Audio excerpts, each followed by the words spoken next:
All right, back for lecture 2 on chapter 15. So we just started kind of thinking about the autonomic nervous system, and it's like I'm just kind of getting my feet wet here with that first lecture. It wasn't very long. It wasn't too much stuff going on. We were just starting to think about what do you need to know, right?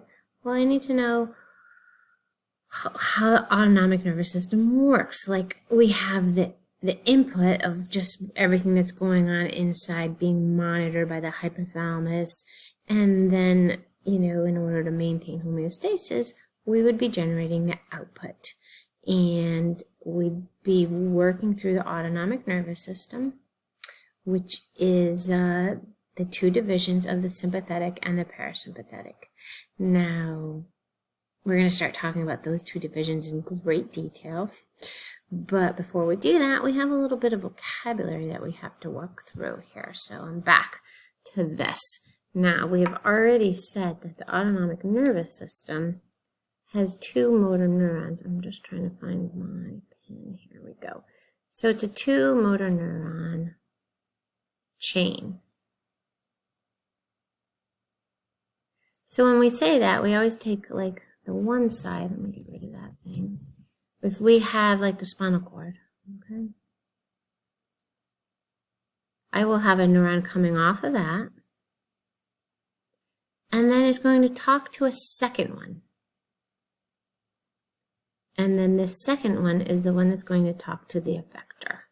And the effector being smooth muscle, cardiac muscle, or glands. For the most part, let's finish writing all this. I'm not a good multitasker.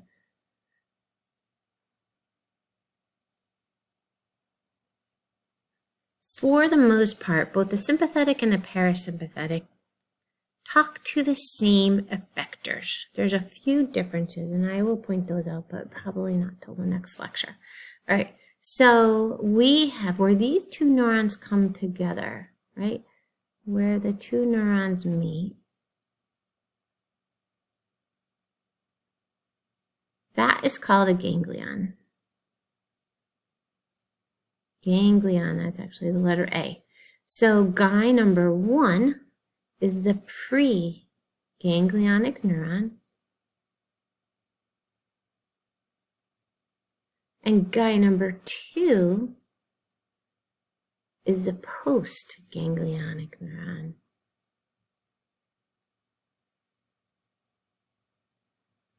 So having said that, let's see, where's my little drawing guy?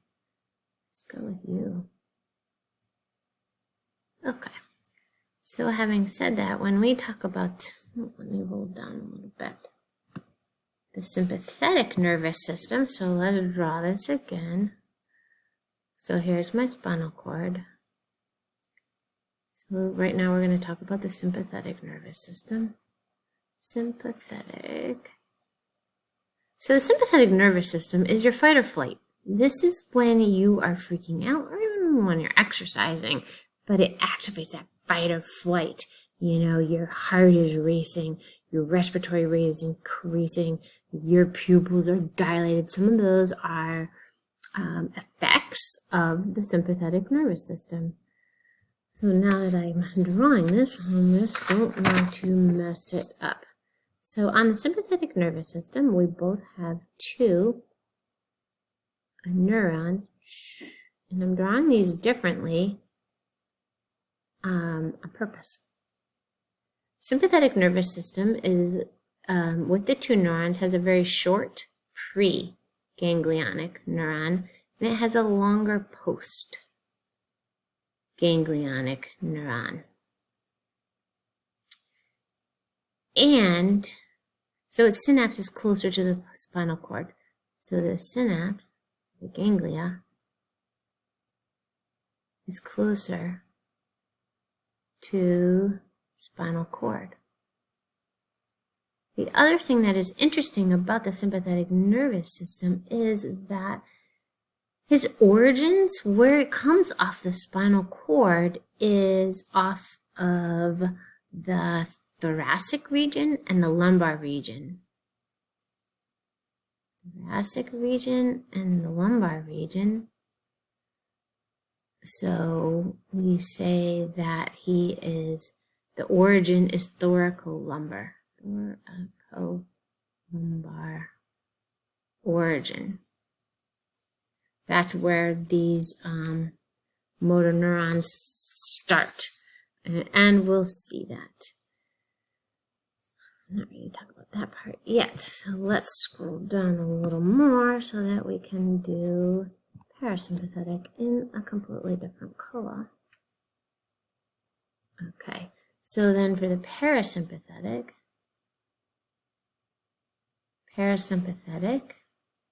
nervous system, this guy is your resting and digesting. He's your chill out one.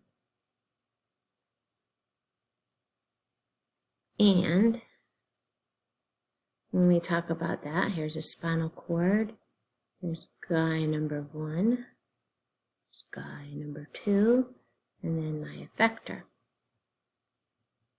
So this has a longer preganglionic neuron, a shorter post-ganglionic neuron. So the ganglia is closer to ganglia or synapse, however you want to call it, closer to effector.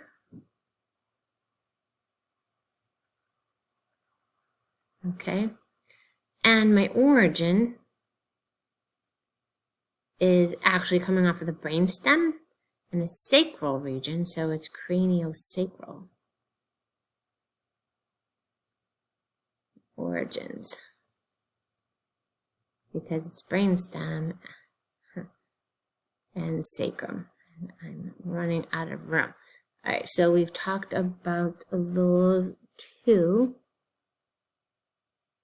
Now let's go back and say this pre-guy, his neurotransmitter is acetylcholine on both guys. So let's see, parasympathetic, my neurotransmitter is always acetylcholine. With sympathetic, guy number 1, the preganglionic neuron, is also acetylcholine for, well, the preganglionic neuron. But then the neurotransmitter for the postganglionic neuron, guy number 2, he releases norepinephrine. So my neurotransmitter is either acetylcholine and it's norepinephrine. So you want to call it, that's the same as saying noradrenaline. It's slightly different than adrenaline and epinephrine, but they're closely related. Okay, so let's go to the PowerPoint and catch up with this and look at a few of the pictures that look a lot nicer than mine, but at least we've kind of talked about the concepts already. Okay. So, in my pathways, oh, look, I can change colors. In somatic, right, we already talked about this. We talked about this last lecture, so I don't want to talk about that. So the preganglionic neuron that we just started talking about, this is guy number 1. He's actually lightly myelinated. And the guy number 2, the postganglionic neuron, absolutely has no myelin. Okay. Oh, now we're ready to talk about this picture a little bit more. And I know I have this picture in a couple different ways. So when we first looked at this picture, just trying to find myself, we just looked at somatic versus autonomic. Now we're going to look at the sympathetic division of the autonomic nervous system versus the parasympathetic. So the sympathetic nervous system has the preganglionic neuron, that the ganglia is closer to the spinal cord. Let's just say the spinal cord's here. He releases acetylcholine. Now, this preganglionic neuron also in the sympathetic nervous system talks to the adrenal medulla, which would then release epinephrine or norepinephrine in the blood. So if I dump that stuff in the blood, it's widespread. It's not localized at all. Body-wide. turning everything, activating everything. Okay, so here is, so the postganglionic neuron is going to release norepinephrine as his neurotransmitter, talking to smooth muscle, cardiac muscle, and glands. Or it's going into the blood, which is then being received by smooth muscle, cardiac muscle, and glands. And we're going to learn next, because this is going to get kind of technical, that these neurotransmitters coming off of the sympathetic and the parasympathetic might turn some things on or might turn some things off, depending on that effector organ it's talking to. All right, in the parasympathetic, I have the longer pre, shorter post. So my ganglion is closer to the effector. I'm always releasing acetylcholine and talking to smooth muscle, cardiac muscle, or glands. We forgot to write on this one that this is a shorter pre. Longer post. Ganglionic neuron synapse. Ganglion is closer to the spinal cord. All right, so the only thing that's not on this picture is the origin in the sympathetic nervous system. My origin is my thorax and lumbar, thoracic and lumbar regions of the spinal cord. In the parasympathetic, my origin is, oops, how about I spell it right? Cranium, the brainstem, and the sacral region. Cranial-sacral origin of the spinal cord. Okay. Because this is a good question to ask you.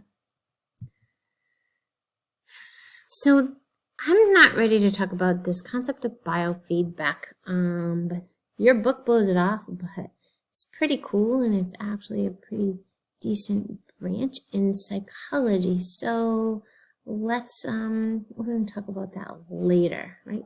But it's involuntary, and it's the hypothalamus that decides, are you in sympathetic mode? Are you in parasympathetic mode? What's the deal? And it's not just doing it on its own. It's getting a lot of input from other aspects. Input through the limbic system and other senses. Okay, so like I said, most organs in the body have both branches talking to them, have both a sympathetic input and a parasympathetic input, and they're opposite in what they tell that gland to do. Like the sympathetic nervous system will tell the heart to speed up, the parasympathetic nervous system will tell the heart to slow down. So we have the sympathetic nervous system, the fight or flight, to increase alertness, increase metabolism so that we're ready to respond. And the parasympathetic nervous system is my resting and digesting, and it typically slows down most of the other activity. We're going to go into specifics about what each one does when it comes to regions of the body. But if you're digesting, then hopefully you're doing it when you're relaxed. Okay, so we're going to talk about the parasympathetic system first. We're doing the maintenance activities, so digestion, urination, defecation. I'm going to reduce my blood pressure, my heart rate, and my respiratory rate. I'm going to increase my digestive activity. And it's usually like close vision with my pupils constricted. The sympathetic nervous system, you activate that when you are doing exercises. Where's my pen? Oh, way over there. Vigorous physical activity. It's going to bring blood to the skeletal muscle in the heart, dilate the bronchioles, increase respiratory rate, put a lot of glucose into the blood. Now the thing is that glucose is dumped into the blood, but the cells of the body are kind of told, you can't touch this. You can't use this. It's for skeletal muscle and heart. Righty, so let's see where we are here.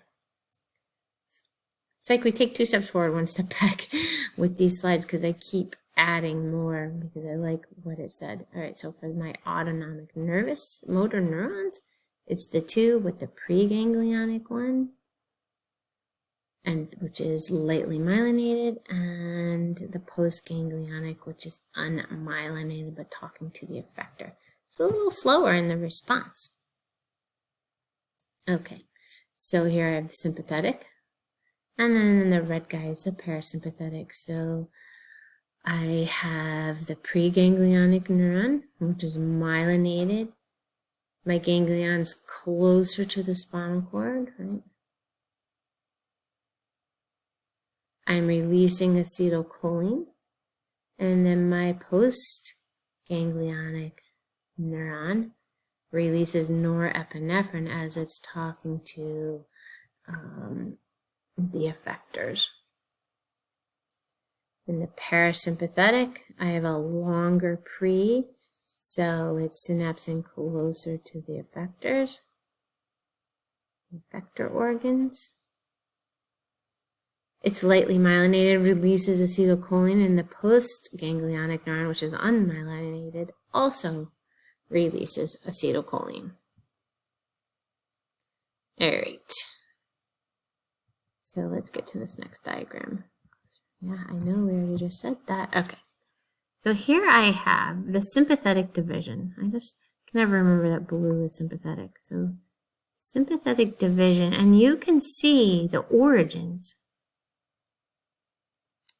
are coming off of the thoracic and the lumbar region. So this is why it's thoracolumbar.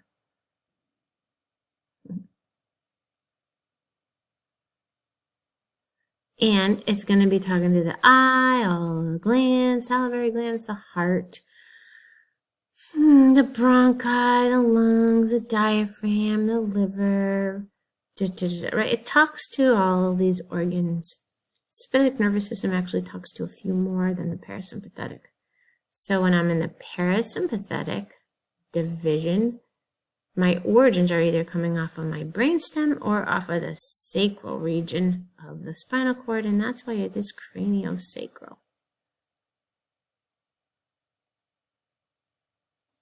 And again, it's going to talk to all those same organs that the sympathetic nervous system talk to, all the same ones, different origins, and everyone's kind of always interested in this nerve. It's called the vagus nerve, coming off of the medulla, off the brainstem, and the vagus nerve, if we follow it, goes to the heart, goes to the bronchi, the trachea, goes to some other digestive structures.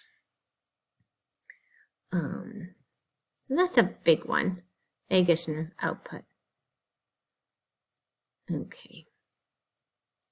So these last 2 pictures kind of illustrate, I just think they're cool, right? They show you the origins. They show you that, so I'm looking at the sympathetic one again. Where am I? There I am. It shows you that the ganglia is closer to the spinal cord, talking to all the different organs of the body. And look at these ones in the parasympathetic, the ganglia are closer to the effectors, not right next to the spinal cord. Okay, now, some of this gets crazy, and it just doesn't matter. This is just talking about pathways. When you have guy number 1 coming off the spinal cord, I mean, he can just kind of loop around and do all this crazy stuff, and that's what all of these ridiculous slides are about that I just don't care about. So I think I'm going to stop here and take a break because our next lecture is going to be really, really technical. Okay, so digest that, compare and contrast the sympathetic and the parasympathetic nervous systems in terms of the origin of their neurons, where's the location of the ganglion, their neurotransmitter released, and I think that's kind of it. Okay, Bye for now.